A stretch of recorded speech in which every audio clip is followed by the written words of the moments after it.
మళ్ళీ మళ్ళీ ఇది రాని రోజు. క్రాంతి మాధవ్ గారు ఓనమాల తర్వాత చాలా గ్యాప్ తీసుకొని మళ్ళీ ఈ సినిమా చేశారు మీరు. సో మళ్ళీ మళ్ళీ ఇది రాని రోజు what kind of a movie and అంటే ఈ కథని మీరు ఎప్పుడు ప్రిపేర్ చేసుకున్నారు? చాలా కాలం క్రితమే చేసింది. ఓనమాల తర్వాత గ్యాప్ తీసుకోలే, నేను నాకు అవకాశం రాలే, ఎవరు వినలే కథలు. సో అయితే కథ రెడీగా ఉంది but then I have done like lot of work. వరించే ప్రేమ నీకు వందనం, సమస్తం చేశానికే అంకితం, నిజంగా ప్రియంగా నిరీక్షణే నీకై చేసిన క్షణం ఒక యుగమై నిన్ను తలచి ఏ రోజున నిలుపలేక ఆవేదన సలిపినాని ఆరాధన తెలిసే. ఈ సినిమాని అంటే మీరు ఫస్ట్ అనుకోవటమే వీళ్ళిద్దరిని అనుకున్నారా ఆర్టిస్ట్గా, లేకపోతే మీరు ఎంచుకున్న క్యారెక్టర్? 100%. ఎందుకు పర్టికులర్గా శర్వానంద్ అండ్ నిత్య అని అనుకున్నారు? ఈ కథకి గొప్ప పర్ఫార్మెన్స్ ఉన్న వాళ్ళు యాప్ట్. ఇప్పుడు శర్వా గారు ఏ సినిమా తీసుకున్నా, గమ్యం దగ్గర నుంచి in the run like you know ఏ సినిమా తీసుకున్నా the percentage of acting will be very less. Act చేసిన సినిమాలు కానీ సందర్భాలు చాలా తక్కువ ఉంటాయి, సబ్జెక్ట్స్ కూడా అలానే ఉంటాయి. సో జీవించే తత్వం ఎక్కువ క్యారెక్టర్ పట్ల.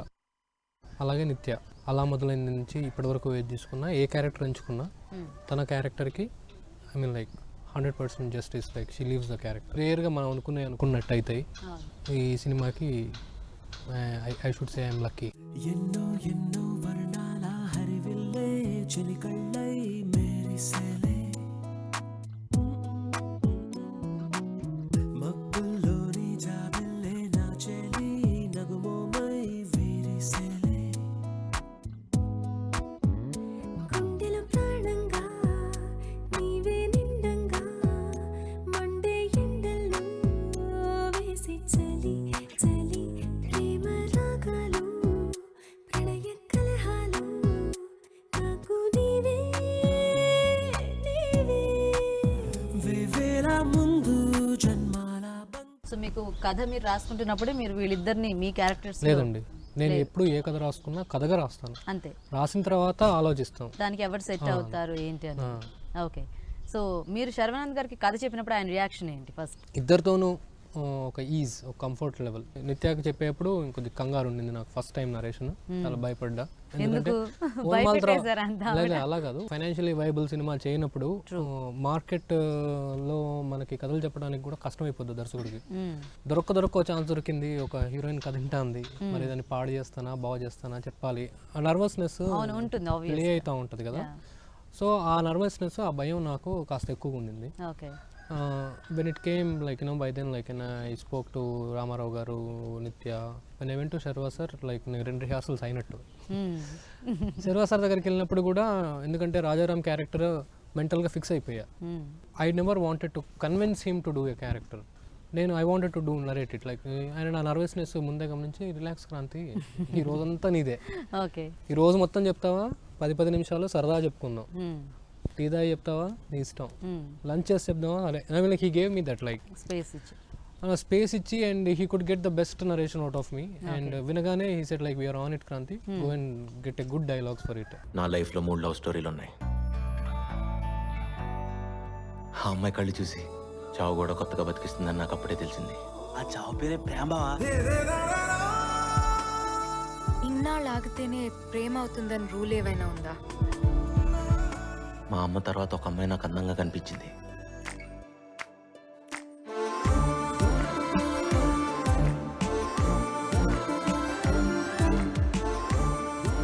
ఏ మతంలో అయినా ఒకేలా ప్రేమించుకుంటారు.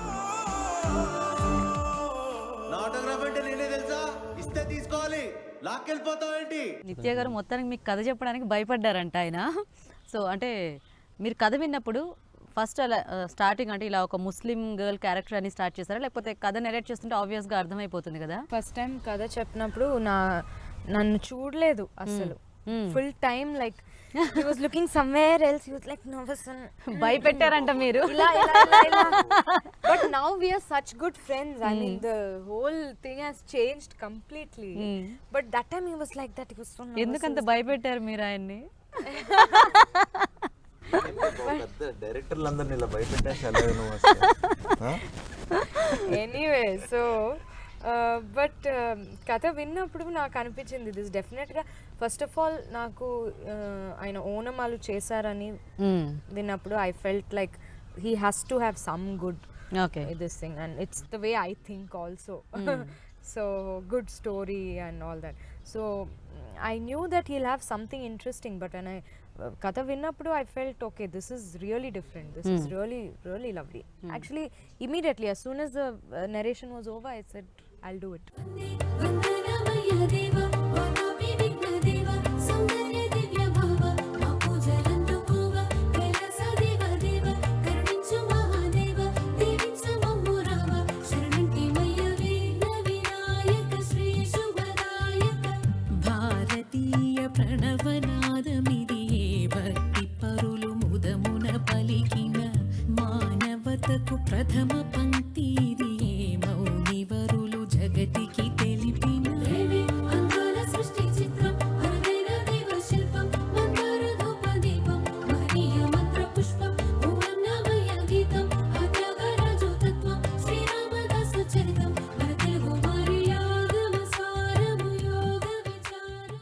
శర్వానంద్ గారు అంటే మీకు చెప్పేటప్పుడు కూడా ఆయన కొంచెం టెన్షన్ పడ్డానని చెప్తున్నారు అంటే మీరు కాస్త టైం తీసుకొని మనం తీరిగ్గా మాట్లాడుకొని అయితే మీకు అప్పుడు అనిపించింది అంటే ఈయన కథ నెరేట్ చేయడానికే ఇంత ఇదవుతున్నారు దాన్ని ఆన్ స్క్రీన్ ఎలా పెడతారు అని లేదు, లేదు. అలా అంటే more over first of all కథలు దొరకటం మాకు చాలా ఇంపార్టెంట్ యాజ్ యాక్టర్స్. సో దానికోసం మేము కూడా అంతే పేషెంట్గా ఉంటాం. అంతే తను కానీ నేను కానీ we want the best to come out. ఏదో టెన్షన్ పడుతుందా అంటే ఏదో కుదిరినంత వాటర్ పర్లేదు రిలాక్స్ అవ్వండి మీరు. ఎందుకంటే నేను కథ వినేటప్పుడు నేను ఒక లైన్లో వినలేను నేను కథని. పూర్తిగా స్టార్టింగ్ నుంచి ఎండింగ్ వరకు చెప్తేనే నేను దానికి జడ్జ్ చేయగలను ఇది మంచి కథ కాదా అని. సో ఐ ఆల్వేస్ టెల్ అంటే క్రాంతి అనే కదా ఎవరు వచ్చినా మీరు చెప్తే ఫుల్గా చెప్పండి లేకపోతే వద్దు. ఓకే బట్ కొన్నిసార్లు దొరికిపోతాం అంటే వినాల్సి వస్తుంది 3 hours నచ్చకపోయినా. అవును సో అందుకే కొంచెం పాయింట్ బాగుంది అనుకుంటే కంటిన్యూ చేస్తాం. But Kranthi had given a fantastic narration and కథ మెయిన్ హైలైట్ ఈ సినిమాకి వచ్చి స్టోరీ. ఓకే ఈ కాలంలో ఇప్పుడు ఇలా ఈ టైంలో ఇలాంటి స్టోరీ చేయగలుగుతామా అనే ఒక గొప్ప సినిమా. అండ్ దానికి మా అందరికీ బ్యాక్ బోన్గా కేఎస్ రామారావు గారు నిలబడ్డారు. So I think that's one of the సగం రిలీఫ్ వెళ్ళిపోతుంది ఒక పెద్ద ప్రొడ్యూసర్ ఉన్నారు అంటే. అంటే సినిమా ఈ రోజుల్లో తీయటం ఎంత కష్టమో దాన్ని ఆడియన్స్ దాకా తీసుకువెళ్ళటం కూడా అంతే కష్టమైపోయింది యాక్చువల్లీ ఇప్పుడు కష్టం కాదండి. సినిమా ఎవరైనా తీసేయచ్చు. దాన్ని ప్రమోట్ చేసి దాన్ని బయటకు తీసుకురావడం అనేది చాలా పెద్ద ఇష్యూ. నా లైఫ్లో 3 లవ్ స్టోరీలు ఉన్నాయి. ఆ అమ్మాయి కళ్ళు చూసి చావు కూడా కొత్తగా బతికిస్తుందని నాకు అప్పుడే తెలిసింది. ఆ చావు పేరే ప్రేమ బావా. ఇన్నాళ్ళు ఆగితేనే ప్రేమ అవుతుందని రూల్ ఏవైనా ఉందా? మా అమ్మ తర్వాత ఒక అమ్మాయి నాకు అందంగా కనిపించింది.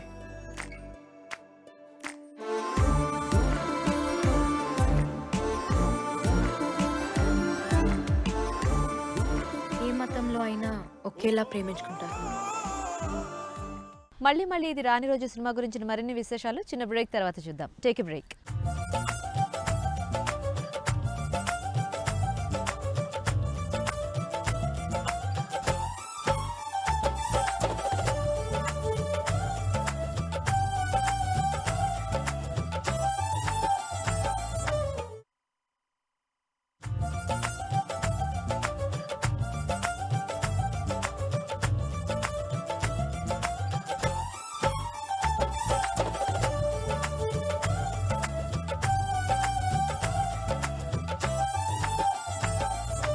పునర్నవి మిమ్మల్ని మేము ఒక మంచి అందమైన విలేజ్ గర్ల్గా చూసాము. సో ఈ సినిమాలో అంటే మీ క్యారెక్టర్ ఎలా ఉండబోతుంది, ఎలా ఎంటర్టైన్ చేస్తున్నారు మమ్మల్ని?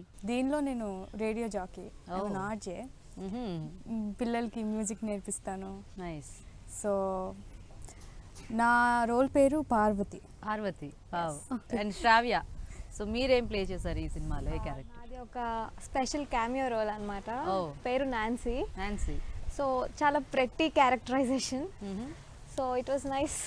సో సో క్రాంతి గారు మొత్తానికి చక్కగా కలర్ఫుల్ గా డిజైన్ చేశారు. అంటే పాపం పార్వతి, నజీరా మొత్తం 3 వేరియేషన్స్ ఇక్కడ కనిపిస్తున్నాయి మాకు. ఎందుకు అంటే పాపం శర్వానంద్కి అన్ని ఇలా 3 అమ్మాయిల్ని ఎందుకు సెట్ చేశారు మీరు సినిమాలో? అంటే డిఫరెంట్ వేస్ అదే అంటే ఈ 3 క్యారెక్టరైజేషన్స్ ఆడియన్స్ ని ఎలా ఎంటర్టైన్ చేస్తాయి? అంటే ఈ 3 క్యారెక్టర్స్ ఎంత important? Of course Nazeera is different.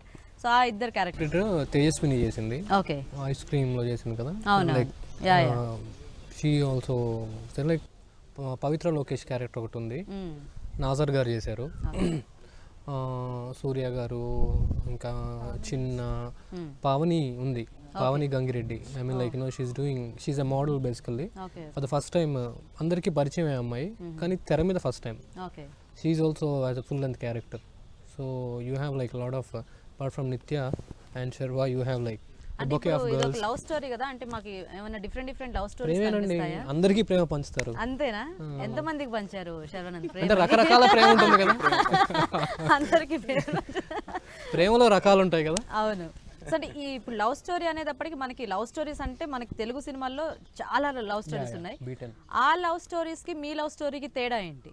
ప్రేమే ఎక్కడైనా, from Romeo Juliet to till date, like ప్రేమని చెప్పాలి అంటే అక్షరంలో చెప్పవచ్చు. అయినప్పటికీ మనం చెప్తా పోతా ఉన్నాం. ఎందుకు చెప్తా ఉన్నాం? ఎప్పటికప్పుడు నా స్టోరీ పక్కన పెట్టండి, వచ్చే సినిమాల్లో చూడండి, ఏ సినిమా అయినా ప్రేమ లేని సినిమా పేరు ఒకటి చెప్పండి నాకు. లేదు. ఎందుకు చెప్తున్నారు? ప్రతి దాంట్లో మనకి ఆ ఎలిమెంట్ అనేది కనిపిస్తూ ఉంటుంది కాబట్టి. ప్రేమ అంత గొప్పది, ప్రేమే ప్రపంచాన్ని ప్రేమ ప్రపంచాన్ని నడిపిస్తుంది. ప్రపంచం అది లేకపోతే ప్రపంచం లేదు. కాబట్టి ప్రేమని అంత ఎంఫసైజ్ చేస్తారు ఎక్కడైనా. కానీ ఈ సినిమాకి వచ్చే వరకు it's a pure genre love story. It's only love అంటే లవ్వే. I did not get into action, fights, anything like nothing like that.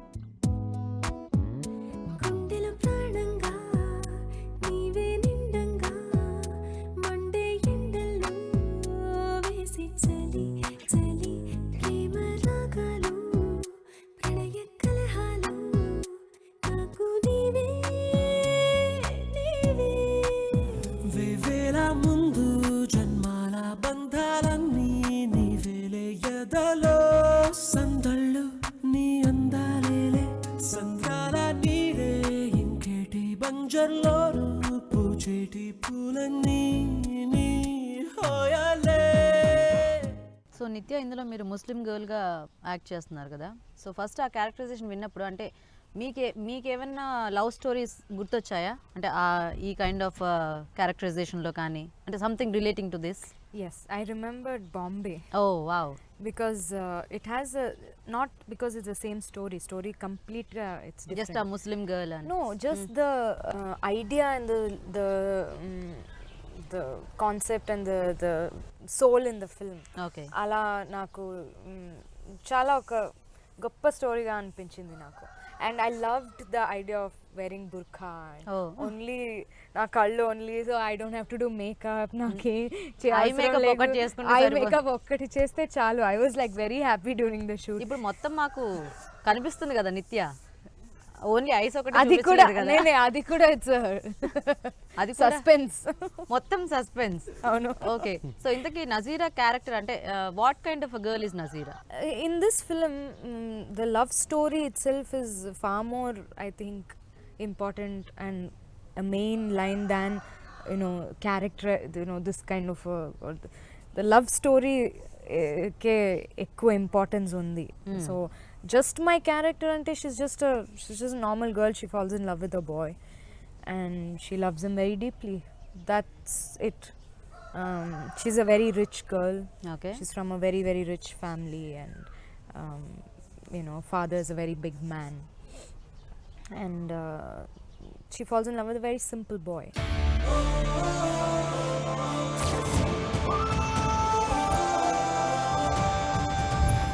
ఓడించాలనుకునేవాడు వెంట పడతాడు, వాడు ఎప్పుడు వెనకే ఉంటాడు. గెలవాలనుకునేవాడు ముందుంటాడు, ఎప్పుడు గెలుస్తూనే ఉంటాడు. నా లైఫ్లో 3 లవ్ స్టోరీలు ఉన్నాయి. ఆ అమ్మాయి కళ్ళు చూసి చావు కూడా కొత్తగా బతికిస్తుందని నాకు అప్పుడే తెలిసింది. ఆ చావు పేరే ప్రేమ బావా. ఇన్నాళ్ళు ఆగితేనే ప్రేమ అవుతుందని రూల్ ఏవైనా ఉందా? మా అమ్మ తర్వాత ఒక అమ్మాయి నాకు అందంగా కనిపించింది. శర్వానంద్ ఎక్కువ నజీరాని లవ్ చేస్తారా లేకపోతే తినో సైడ్ ఐ థింక్ నుంచి ఇట్స్ 50-50 అనుకుంటా. Equal? Both love each other equal. Okay. And ఇందులో మీరు అథ్లెట్గా చేశారు కదా, అంటే ఈ సినిమా మొత్తం మనకి ఏమైనా రన్నింగ్ ఆ దీంట్లో ఉంటుందా లేకపోతే? అంటే అథ్లీట్ అనేది బేసిక్లీ చాలా మంది అది ఏదో స్పోర్ట్స్ ఫిల్మ్ అనుకుంటున్నారు. స్పోర్ట్స్ ఫిల్మ్ కాదు, it's proper pure love story. Just ఆ కథకి స్పోర్ట్స్ బ్యాక్డ్రాప్ ఒక థ్రెడ్ లాగా వాడుకున్నారు అంతేగాని it's not a sports film. And dialogues కూడా ఈ సినిమాలో అంటే మనం చిన్న షార్ట్ ఫామ్లో ఉన్నా కూడా అంటే ట్రైలర్స్లో విన్నంత వరకు చాలా బాగా అనిపించాయి. అంటే మీరు దాని పరంగా ఎంతవరకు కేర్ తీసుకున్నారు? అంటే ఎక్కువ పెద్ద పెద్ద లెంతీ డైలాగ్స్తోనే ఎక్స్ప్రెస్ చేయక్కర్లేదు. Lesson once you learn a lesson you will have to like learn it. Okay. ఓన్మాల్ also had wonderful dialogues but it had lens. Okay. So ఇట్లాంటి రూమ్లో వేసి క్లాస్ స్పీక్నట్టు ఉంటుంది. So it's a learning like okay. When myself and Sai Madhav Burra, Sai Madhav గారు నేను కూర్చున్నప్పుడు for this film easily sat for 4 months on dialogues. నాగరా I had like 19 treatments return for this story. Okay. 2 yearsలో పెద్ద పనేం లేదుగా, రాసిందే మళ్ళీ రాయటం. 19 ట్రీట్మెంట్ రాసి ఇన్ని బుక్స్ తీసుకెళ్ళి ఇచ్చా ఆయనకి. ఏంటండి ఇన్ని తెచ్చి ఇచ్చారు, అన్ని ఇంగ్లీష్లో రాసుకొచ్చారు ఏంటంటాడు. అంటే కీయింగ్ ఈజ్ ఈజీ కదా for me then writing. Okay. Okay. So we sat again. He read all of them. I told him 100 narrations. నేను I went in between on work to Melbourne. తను ఫోన్ చేసి మరీ కథ విని మొన్న వచ్చాక అంటున్నాడు అన్నట్టు, మిమ్మల్ని ఎక్కడ అడిగినా చెప్పింది మళ్ళీ పొల్లు పోకుండా చెప్తారు, దట్ ఈస్ అన్ అడ్వాంటేజ్. ఈ రోట్ లైక్ వెరీ వెల్, చాలా బ్యూటిఫుల్ గా ప్రిసైజ్. ఇప్పుడు మీరు వింటే శర్వా గారి డైలాగ్ ట్రైలర్ లో చూస్తారు. అవును. వెనకాలే ఉంటాడు, ఓడిపోతూనే ఉంటాడు, గెలవాలనుకున్నాడు ముందుంటాడు, గెలుస్తూనే ఉంటాడు అని. సో దట్ ఈస్ లైక్ ఆ dialogue we thought like the best of the dialogues are still with us. ఇంకా గొప్ప డైలాగ్స్ ఉన్నాయి శర్వా సార్. ఓకే. తను వాళ్ళ మదర్తో మాట్లాడేవి, తను నిత్యతో మాట్లాడేవి. సో మీరు మాకు మచ్చుగా అలా అదొకటి మాత్రమే వదిలేరు. సో మిగతావన్నీ మేము సినిమాలో చూడాలన్నమాట.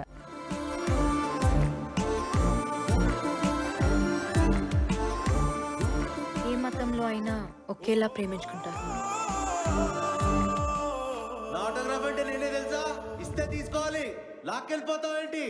ఒకడి లైఫ్ ఇంకోటికి లైట్గానే ఉంటుంది, కానీ ఎవరి లైఫ్ వాడికి చాలా వెయిట్ ఉంటుంది.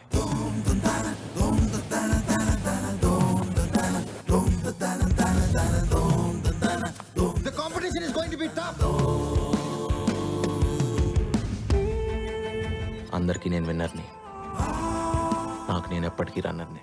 మళ్ళీ ఇది రాని రోజు సినిమా గురించిన మరిన్ని విశేషాలు చిన్న బ్రేక్ తర్వాత చూద్దాం. Take a break.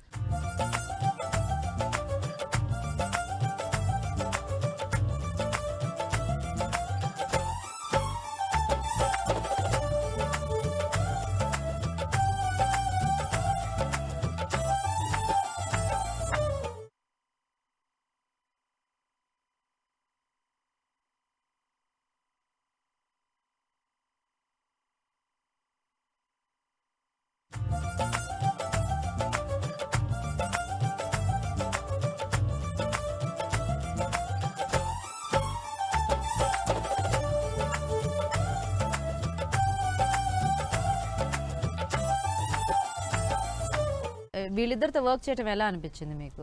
The first time I met her, I was like pretty intimidated. Chala asalu. Not because of her actually, because I saw so many films. Tanu ela chestado, tanu work ento, and then I am just amateur. So, and she helped me a lot the first day. She helped me with the dialogues, and yeah, she was pretty sweet. మరి పాప ఆయన ఏం help చేయలేదా? Sharvana. ఎందుకులే చెప్పడం అన్నట్టు చెప్పింది. అంటే ఆవిడ ఏదో చెప్పబోతుంటే మీరు ఇటు తిరిగారు. తనేమో ఆ శర్వానా ఆవిడ గురించి ఏమో చాలా ఎక్కువ చెప్పారు. ఆయన ఏముందిలే చెప్పడానికి అన్నట్టు చెప్పారు. అంటే ఏంటి మీ ఇద్దరికి ఏమన్నా ఫైటింగ్ ఏమన్నా అయిందా ఏమిటి? ఓకే. సో శ్రావ్య, సో మీది అంటే ఐ థింక్ క్యామియో రోల్ అన్నారు కాబట్టి కొంచెం ఉన్న బాగుండి ఉంటుంది. సో ఎలా ఉంది వర్కింగ్ ఎక్స్పీరియన్స్? అంటే క్రియేటివ్ కమర్షియల్స్ బ్యానర్లో చేయటం ఎలా అనిపించింది? క్రియేటివ్ కమర్షియల్స్లో ఆల్రెడీ నేను చేశాను. నిత్యా మీనన్ గారు and Sharwanand, okay. They choose very different stories and being a part of their type of stories కదా నాకు ఇంట్రెస్ట్ వచ్చింది. అండ్ క్రాంతి మాధవ్ గారు కూడా ఫస్ట్ మూవీ ఓన్ వాళ్ళు మంచి message oriented. So I thought like okay మంచి మూవీలో ఒక పార్ట్ అవుతాను అనేసి my combination with Sharwa. And first time నాకు ఎప్పుడు స్టార్టింగ్ ప్రాబ్లం మాట్లాడను సరిగ్గా. సో నా టేక్ నేను చేసుకొని ఇలా వెళ్ళిపోయాను. తర్వాత I could have a nice rapport. వరించే ప్రేమ నీకు వందనం, సమస్తం చేశానికే అంకితం, నిజంగా ప్రియంగా నిరీక్షణే నీకై చేసిన క్షణం ఒక యుగమై నిన్ను తలచి ఏ రోజున నిలుపలేక ఆవేదన సలిపినాని ఆరాధన తెలిసే తెలిసే. ఆడియన్సే కాదు కో స్టార్స్ కూడా అంటే మీరిద్దరు డిఫరెంట్ ఫిలిమ్స్ చూస్ చేసుకుంటారు అనేది అందరికీ తెలిసిన విషయమే. అంటే ముందు నుంచి ఆ దీంట్లో ఎందుకంటే చేసిన సినిమాలు ఏవైనా కూడా ఆడియన్స్ అందరికీ గుర్తుండిపోవాలి అనేది ఒక కాన్సెప్ట్ అనేది అర్థమవుతుంది. కాకపోతే మెయిన్ అంటే మీరు ఏం చూస్ చేసుకుంటారు, క్యారెక్టరా లేకపోతే స్టోరీయా వాట్? డెఫినెట్గా story has to be something different, something good. తర్వాత నా character has to have some, నాకు కనెక్ట్ అవ్వాలి క్యారెక్టర్కి. If I can't connect there, నేను చాలా మంచి స్టోరీస్ విన్నాను కానీ I could not connect to the character, so I don't do it. So character has to make sense. తర్వాత మేము ఎలాంటి వాళ్ళతో వర్క్ చేస్తున్నాం అనేది చాలా important. What kind of human beings, what kind of people, not that okay they are very rich and famous are like very అలా కాదు, but like good people. They have to be people who మన mind sets match అవ్వాలి. అలా ఉంటే I enjoy my work, I enjoy my life. So that is how this film has been. All of us are on the same wave length. So అంటే shooting is really enjoyable for me. I really need that. So నేను అవన్నీ చూస్తా. And Sharwa గారు మీరు అంటే ఒక character ఆర్టిస్ట్గా చేస్తున్నప్పటి నుంచి లేదా మీరు ఫుల్ ఫ్లెజ్డ్గా అంటే సింగిల్ హీరో మూవీస్ చేసేటప్పుడు కూడా మీరు పెద్దవాళ్ళతో చేశారు, యాక్టర్స్తో కానీ డైరెక్టర్స్తో కానీ, అండ్ కొత్త డైరెక్టర్స్ని కూడా ఎంకరేజ్ చేశారు. సో మీకు క్రాంతి గారిలో నచ్చిన ఒక క్వాలిటీ ఏంటి యాజ్ ఎ డైరెక్టర్? నేను కొత్త డైరెక్టర్స్ని ఎంకరేజ్ చేయటం అంటే నాకు అలాంటి కొత్త డైరెక్టర్స్ నా దగ్గరికి రావడం నా అదృష్టం. అంటే నేను ఎంకరేజ్ చేసేది ఏం లేదు, వాళ్ళు మంచి కథ యాక్టర్స్ తీసుకొస్తే కూడా అనుకోవచ్చు కదా ఇప్పుడు అయ్యో కొత్త డైరెక్టర్ నాకు కూడా మంచి సినిమా కావాలి అలా కూడా ఉంటుంది కదా. నాకు యాక్చువల్లీ నన్ను ఇలా నిలబెట్టిన అందరూ కొత్త డైరెక్టర్. యా ఒకడి లైఫ్ ఇంకోటికి లైట్గానే ఉంటుంది, కానీ ఎవరి లైఫ్ వాడికి చాలా వెయిట్ ఉంటుంది.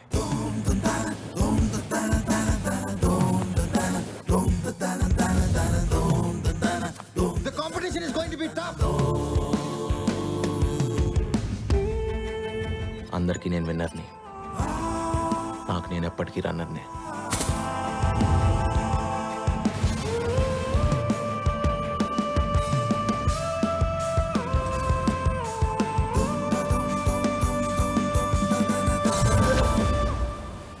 క్రాంతి గారిలో మీరు అబ్జర్వ్ చేసిన అంటే డైరెక్టర్ క్వాలిటీస్ అంటే మీకు నచ్చింది ఏంటి ఆయనలో?